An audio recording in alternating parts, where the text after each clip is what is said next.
বিবেকানন্দ বিচার মঞ্চ by গসিমং মানজাক Mazdoor মনিত্রং সেলনি লুহজং by কাশা কতর হিমবতক তে কুথুমং পান্দা খ্লাইজাকা দুর্গা চমরিও কাশানো নাহারবং বসকানি লোকসভা চমরিও হাসিনে কনি আসুকতয় কপড়াই খ্লাইজানি তে রামনগরনি বাই ইলেকশন বিজেপিनि বাতিनो गोबां बुथ बाय कपड़ाय ख्लाइजानि आरो मानजाका रामनगरनि बिजेपिनि बातिनै दीपक मजुमदार राम मण्डली कास्को तापस कुमार देव ते कॉर्पोरेटर स्निग्ध दास कबै कुबुरी राव আসন্ন ৭ নম্বর বিধানসভা নির্বাচন এবং পশ্চিম ত্রিপুরা লোকসভা সাধারণ নির্বাচনকে সামনে রেখে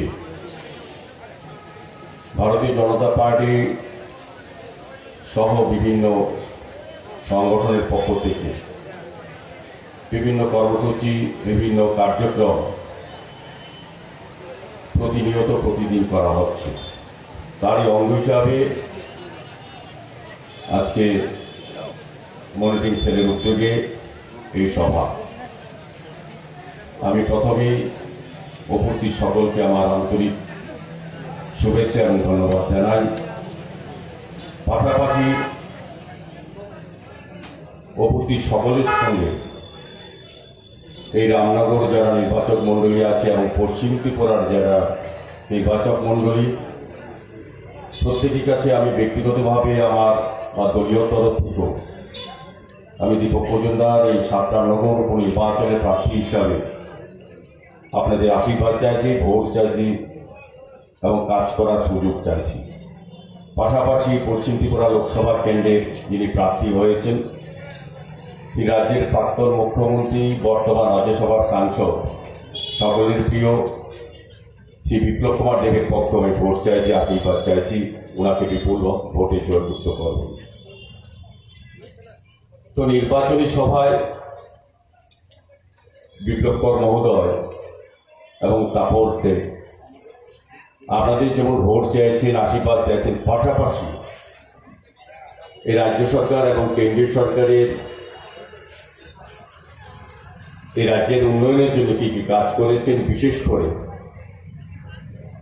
আমাদের শ্রমিক নেতা বিপ্লব কর আলোচনা রেখেছেন যে আমাদের শ্রমজীবী শ্রমিক অংশের মানুষের জন্য সরকার কি কি করেছেন, আগে সরকারের সময় কতটা সুযোগ সুবিধা আপনারা পেয়েছিলেন, আর 2018 সরকার আসার পর বিজেপি নেতৃত্বে আপনারা কতটা উপকৃত হয়েছে, আপনাদের আর্থসামাজিক অবস্থা কতটা পরিবর্তন হয়েছে। 2018 আগে যারা আপনারা এই রাজ্যে যারা বসবাস করতেন, যারা বিভিন্ন পেশায় বিভিন্ন জায়গায় কর্মরত ছিলেন বা কাজ করতেন, তাদের কতটা অসুবিধা হতো, রাজনৈতিকভাবে কতটা তাদের বিরুদ্ধে সন্ত্রাস, রাজনৈতিক অত্যাচার, নির্যাতন, এবং 2018 বিজেপি নেতৃত্বে সরকার আসার পর তার থেকে কতটা মুক্ত হয়েছেন, পরিত্রাণ পেয়েছেন, এটারও বিবেচনার বিষয় হচ্ছে নির্বাচনের সময়। 2018 আমাদের রাজ্যের সরকার প্রতিষ্ঠিত হওয়ার পর আপনাদের যারা শ্রমজীবী মানুষ, যারা শ্রমিক,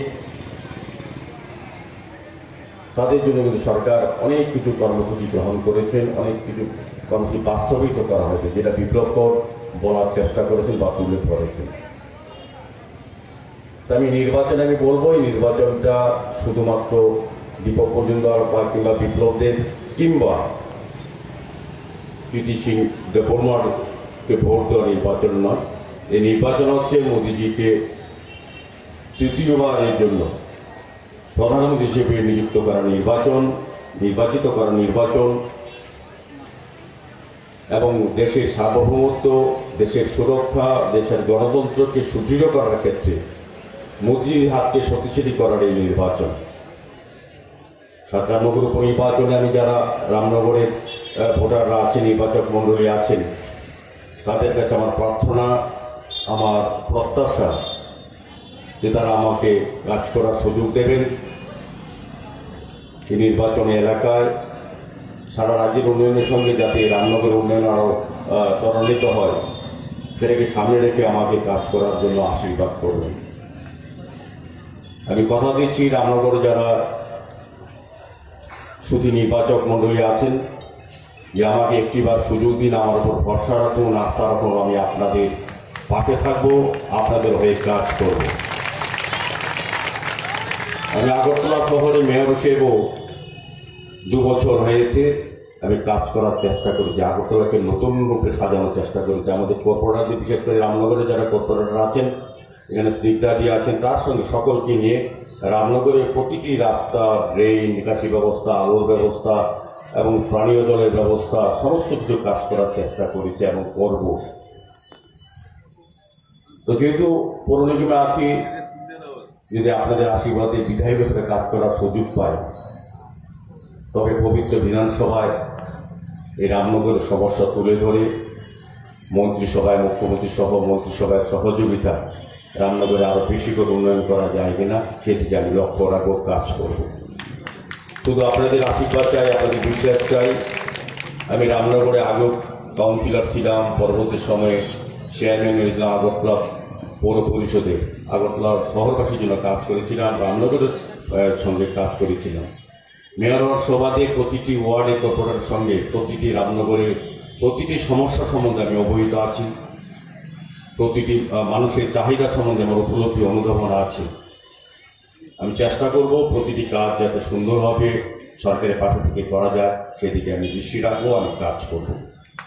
আমি আগেও কাজ করেছি রামনগরে, যিনি বিগত 40 বছর যাবৎ যিনি মানুষের পরিষেবা করেছেন, মানুষের সুখ দুঃখে ছিলেন, এবং শুধু রামনগর নয় সারা রাজ্যের যিনি জননেতা, প্রাক্তন মন্ত্রী, বিধায়ক যিনি ছিলেন, সুরজিৎ দত্ত বা সোনুদা, ওনার সঙ্গে আমি রামনগরের প্রতি জায়গায় রাজনৈতিক কর্মসূচি করেছেন। রামনগরের প্রতিটি জায়গায় প্রতিটি মানুষের সঙ্গে, প্রতিটি কার্যকর্তার সঙ্গে আমার ব্যক্তিগত যোগাযোগ আছে।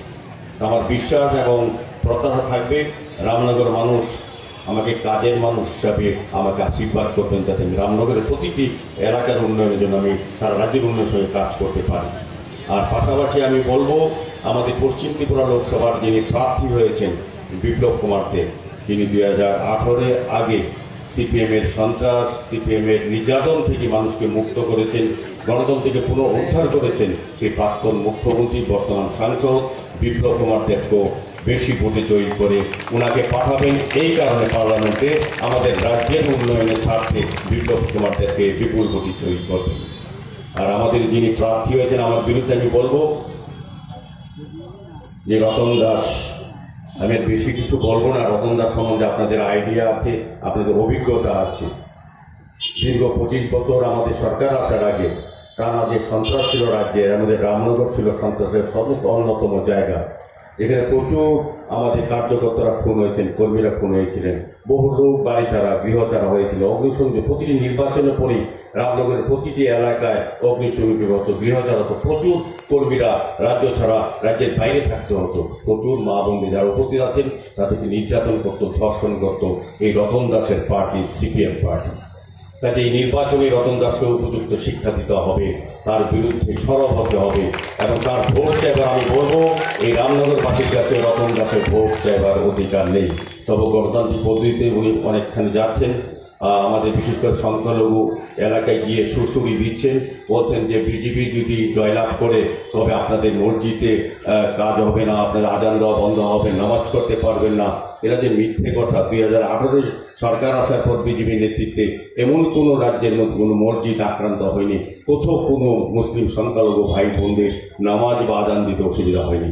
আমাদের যে রামনগরে একটা পরম্পরা আছে, শান্তি সম্প্রীতি, আমরা জাতি, উপজাতি, জনজাতি এবং যে সংখ্যালঘুরা একসঙ্গে বাস করি, সেটা ইচ্ছে করলেও সিপিএম শুরু দিয়ে বা রতনদার বাড়ি বেরিয়ে প্রচার করেও ধ্বংস করতে পারে না। কারণ আমাদের ভারতীয় জনতা পার্টি নরেন্দ্র মোদীর চিন্তায়, দিশায়, সবকা বিকাশের চিন্তায় চলে। কাজে আমার অনুরোধ থাকবে আপনারা কোনো বিভ্রান্ত না হয়ে কংগ্রেস পার্টির এই রতনদার যে উপযুক্ত জবাব দেবেন। কারণ আপনাদের মনে করিয়ে দেওয়া উচিত, এখন মনে আছে 2013 সালে আমাদের যিনি প্রিয় নেতা সুরজিৎ দত্ত যে প্রয়াত হয়েছেন, তাকে জোর করে সন্ত্রাস করে আপনাদের গণতান্ত্রিক অধিকারকে বলাৎকারে তিনি 65 ভোটে জয়ী হয়েছিল। কিন্তু এই তারপর